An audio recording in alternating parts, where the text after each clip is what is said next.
আসসালামু আলাইকুম। আজকে আপনাদের সাথে ম্যাঙ্গো ড্রিঙ্কস অথবা ম্যাঙ্গো স্মুথি রেসিপিটা শেয়ার করব।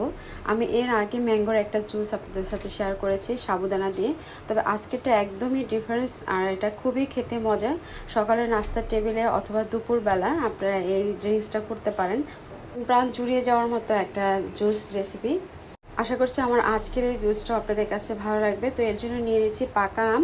আমি আমাদের দেশের যে রূপালি আমটা সেই আমটা নিয়েছি, কারণ এই আমটা প্রচণ্ড মিষ্টি। আর লাগবে আমার কলা।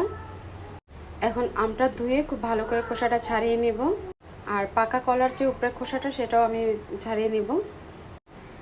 একদম বানানো সহজ আর বাচ্চা থেকে বড় মানে সবার খুবই পছন্দের একটা জুস।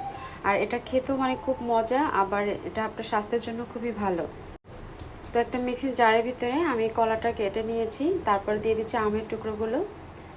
জুসটা যদি একেবারে স্মুথলি খেতে চান তাহলে এটা ব্লেন্ডার করার পরে হালকা করে একটু চেলে নেবেন। তারপর এখানে আমি 2 চা চামচ চিনি দিয়েছি, এর বেশি চিনি এখানে দিব না। তারপরে দিয়ে দেবো কনডেন্স মিল্ক। এখানে আমি 2 চা চামচ কনডেন্স মিল্ক দিয়েছি, পরে আমার কাছে মিষ্টিটা একটু কম লেগেছে, পরে আরও আমি 2 চা চামচ দিয়েছি।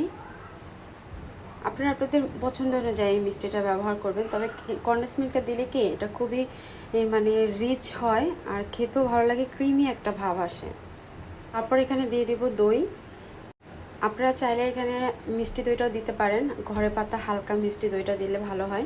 নতুবা কিন্তু আপনারা টক দইটা ইউজ করতে পারেন, সেক্ষেত্রে আড়ং কিংবা প্রাণের যে টক দইটা ওটা আমার কাছে বেশি একটা টক লাগে না, আবার মিষ্টিও না, তবে এটা ভালো লাগে আর কি, সেখান থেকে দিতে পারেন। আমি এখানে 4 চা চামচ দই দিয়ে দিলাম। আর এর আগের দিন আমি দুধ জাল করে তারপর নর্মাল ফ্রিজে রেখে দিয়েছি, একদম ঠান্ডা সহ আমি দুধটা এখানে ঢেলে দিলাম। তারপর খুব ভালো করে এটা আমি ব্লেন্ডারে ব্লেন্ড করে নিব। আর ওই যে বললাম ব্লেন্ড করার পরে একটু চালনিতে ছেঁকে নেবেন, তাহলে খুবই স্মুথলি একটা জুস পাবেন। ব্যাস তৈরি হয়ে গেল আমার ম্যাঙ্গো স্মুথি অথবা ম্যাঙ্গো ড্রিঙ্কস বলতে পারেন, যে যেটাই বলে না কেন খুবই মজা খেতে। একবার হলো বাসায় ট্রাই করবেন, কারণ এখন যেহেতু আমের সিজন সবার বাসাতে কিন্তু আমটা আছে, মানে সবগুলো উপাদান মিলে এত মজা হয়েছে জুসটা যেটা আসলে বলার মতো না। আমাদের সবার কাছেই ভালো লাগছে, আশা করছি আপনাদের কাছেও ভালো লাগবে। তো ভালো লাগলে প্লিজ রিকোয়েস্ট থাকলো আমার চ্যানেলটি সাবস্ক্রাইব করার, আর কমেন্ট সেকশনে অবশ্যই জানাবেন। আর সব শেষে আমি এখানে বরফ কুচি দিয়েছি, আপনারা চাইলে কিন্তু এই বরফ কুচিটা এর আগেও দিতে পারেন। তো আজ এ পর্যন্তই, আল্লাহ হাফেজ।